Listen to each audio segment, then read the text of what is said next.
Olá, meu nome é Paola e hoje eu farei uma apresentação sobre um relato de caso da Síndrome de Morris. Por que eu começo a minha apresentação com essa foto? Pois ela e a nossa paciente em questão foram diagnosticadas com a Síndrome de Morris.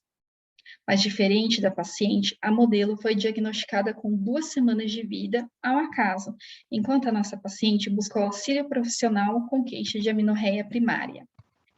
Mas o que seria amenorreia? A amenorreia é a ausência de menstruação no período da menarquia, ou seja, é a paciente que não menstrua durante a idade reprodutiva, e essa amenorreia pode ser classificada em primária, na qual leva em consideração a idade da paciente e o desenvolvimento dos caracteres sexuais secundários. A amenorreia secundária é a paciente que já menstruou, mas ela fica um período de 6 meses ou de 3 ciclos sem menstruar. Vale ressaltar que uma das principais causas de amenorreia primária é a síndrome de Morris. Mas o que seria essa insensibilidade androgênica? É uma doença ligada ao cromossomo X e afeta indivíduos com cariótipo XY. Portanto, todas as mutações são herdadas de forma recessiva e ligada ao cromossomo X. Além disso, é uma doença rara e que afeta de 2 a 5 nascimentos a cada 100 mil.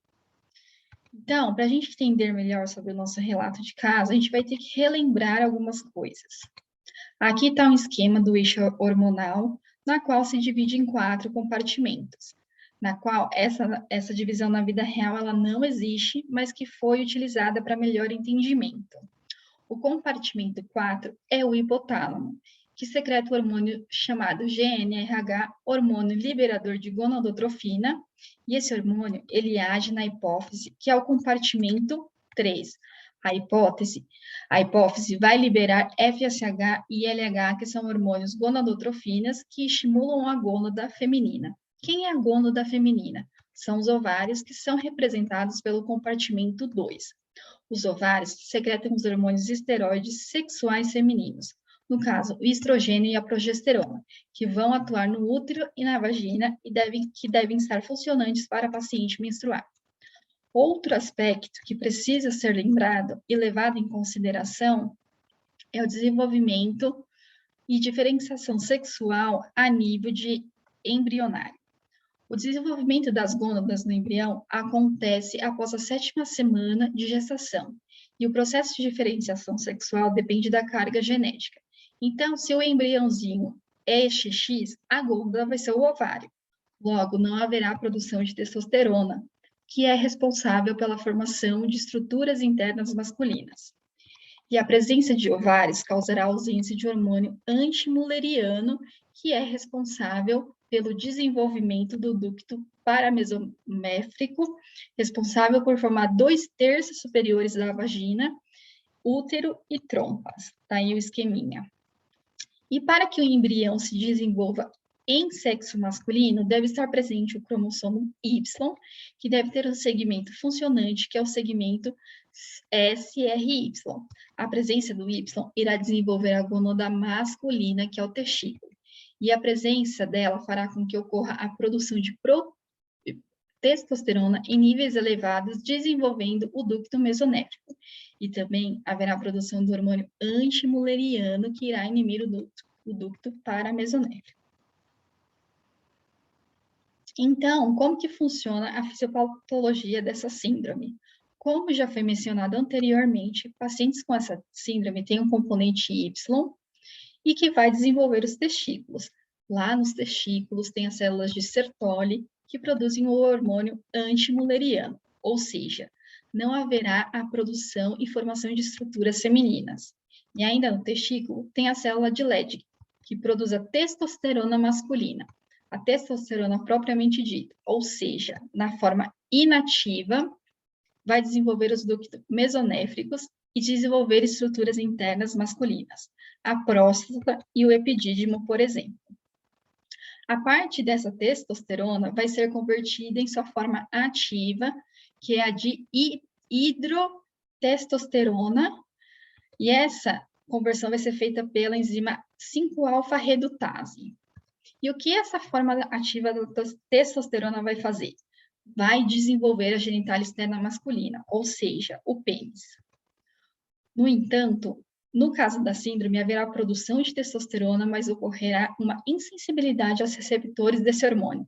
Logo, não haverá atuação da testosterona nas células da paciente, nem na forma ativa e nem na forma inativa.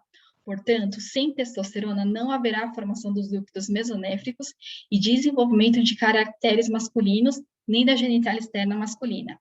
Aí vocês podem me perguntar, por que não desenvolveu estruturas internas femininas? Porque ocorre a produção e atuação do hormônio antimuleriano que inibe a formação de estruturas internas femininas. No caso das amenorreias primárias, que é o caso da paciente, é importante uma propedêutica bem feita, a começar pela anamnese, exame físico e exames complementares, explorando informações importantes, como idade para definir se a paciente apresenta a amenorreia primária associada com os caracteres secundários sexuais, história patológica pregressa, importante saber se a paciente já iniciou a vida sexual, pois nesse caso pode-se realizar um exame físico mais detalhado. Ao exame físico da nossa paciente, a gente observou mamas bem desenvolvidas, apresentação de vulva, presença de vagina curta e ausência de colo de útero. Então, qual foi o raciocínio clínico utilizado para chegar nesse diagnóstico? Como a queixa principal da paciente foi a amenorreia primária, é importante avaliar a presença de ou não dos caracteres sexuais. Em caso dos caracteres sexuais presentes, como no caso da paciente, é preciso avaliar no exame físico se há presença ou ausência de vagina ou vagina curta. Nesse último caso, seria um indício de anomalias mullerianas ou insensibilidade aos andrógenos. Por essa razão, é preciso a realização do exame de imagem da pelve e o cariótipo. No caso da vagina curta, a gente tem duas hipóteses diagnósticas, como a síndrome de Rokitansky e a síndrome de Morris. Na síndrome de Rokitansky, vai ocorrer uma genesia da genitália interna devido à ausência dos ductos paramesonéfricos. Ou seja, essa paciente vai ter uma vagina curta, vai ter uma genitália interna ausente e uma genitália externa feminina. E o que difere essa síndrome da nossa síndrome de Morris? Essa síndrome vai ter um cariótipo 46XX, na qual as gônadas são os ovários. No caso da síndrome de Morris, o cariótipo é 46XY e a gônada são os testículos. E as outras características estão presentes, assim como na síndrome de Rokitansky. E qual foi a conduta nesse caso? Foi a gonadectomia, pelo risco de malignização.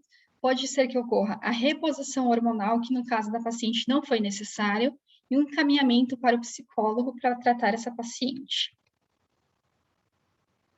Então, mas por que é importante a gente falar sobre essa síndrome, né? Por se tratar de uma síndrome rara, a gente tem pouco ou nenhum contato durante a vida acadêmica ou profissional com esses casos. No entanto, é preciso discutir sobre ela, nos casos da gente se deparar com esses pacientes portadores dessa síndrome na vida profissional, para a gente tratar de forma mais empática e profissional possível. E agora eu coloco de novo a foto da nossa modelo que estava presente na apresentação inicial. E eu te pergunto, a partir de toda essa apresentação, o que é ser feminino? O que é ser masculino? Isso é um fator determinado pelo fenótipo? É como você veio ao mundo de acordo com a sua genitália?